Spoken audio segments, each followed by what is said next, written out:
he must be the best salesman in the NFL. He must be the best salesman in NFL history. Look how many deals he got from the Vikings, the Commanders. I mean, this guy has already made $250 million off of 3 deals, and he's getting another $100 million guaranteed. I mean, he's the richest backup quarterback turned into a starting quarterback I've ever seen. His tactics were so good that he's forced the Washington Commanders GM Bruce Allen to go on vacation. Just think about this. He was a backup quarterback for 4 years. Right. He was a backup quarterback for 4 years. He gets the starting job because RG3, his knee was completely depleted. Okay. He takes over, couldn't get Washington into the playoffs until 1 year. They lose in the playoffs.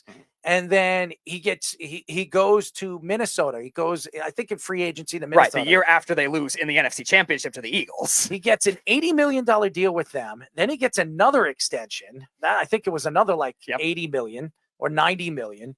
He just, and with all those deals, it comes to about $200 million. And now he gets this deal worth about 100. The guy has made like $300 million off of 3 deals in the amount of 7 years? It's ridiculous. Yeah.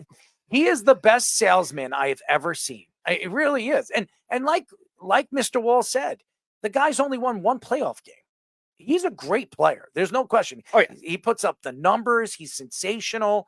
He would have been the MVP this year. I really do believe that. Minnesota would have definitely made the playoffs if Kirk Cousins was healthy this year. Mm-hmm. And he put up sensational numbers. Look at those numbers that our Fish is putting up, our executive producer. 8 games played, 2,331 yards, 18 touchdowns, 7 interceptions, a 69.5 completion percentage, number 1 in the NFL, 103.8, number 1 quarterback rating in the NFL at the time.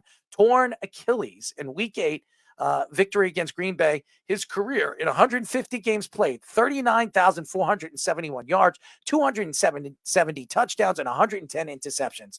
If you look at those numbers, they're Hall of Fame-esque. Yeah. They are. Now, I don't know if he goes to the Hall of Fame. He needs to win a Super Bowl. But if he somehow pulls off and wins a Super Bowl with Atlanta, which we all know what happened, what was it? Not too long ago. It was about 7 to 6 years ago with Matty Ice in the Super Bowl when they were up.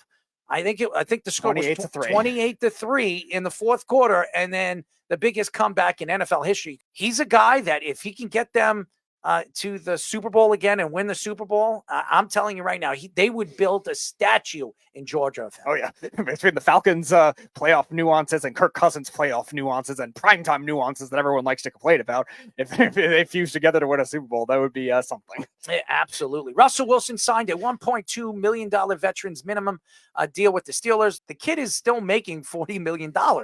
So who's better than Russell Wilson? He doesn't have to play with the Broncos. He doesn't have to play with Sean Payton. Doesn't have to play with those players that can't stand him. He gets to go to another team, which he probably can ruin that locker room. And he goes over there. And I don't know if Mike Tomlin, I think Mike Tomlin can handle him and control him because he's a player's coach. But he goes over there. And by the way, the Pittsburgh Steelers gets a steal for a guy like Russell Wilson. If he has a good season, he throws 38 touchdowns like he did last year. That's so much better than Mr. Pickett. I mean, they're a playoff team. They make a run this year. I really do. I mean, their defense is shut down as there is in the NFL. TJ Watt is as good as anybody in the league. He could get at the quarterback whenever you want. He got hurt at the end of the season. The last 2-3 games of the season, he gets hurt. And if they had TJ Watt in that playoff game against the Bills, maybe they pull off that win. As bad as Russell Wilson's first year with the Broncos was, I think he still had more passing touchdowns that season than Pickett's his whole career. Yeah, I mean, with Russell Wilson, he definitely is an upgrade from a guy like Pickett. But Kenny Pickett, like you heard Mike Wall said he should go into preseason and spring, whatever they call it, training camp, OTAs, whatever, and go out there and try to win the job from him. Because there's no guarantees Russell Wilson will win that job. And Russell Wilson's going in to the offseason knowing or thinking that he is going to get that job. There's no guarantees that he is going to win that job. He's got to prove something in that locker room because he didn't prove it in Denver as he got his own office, as Sean Payton took that away from him. And he couldn't get along with any of the defensive players. He barely got along with any of the offensive players. And we all know what happened in Seattle.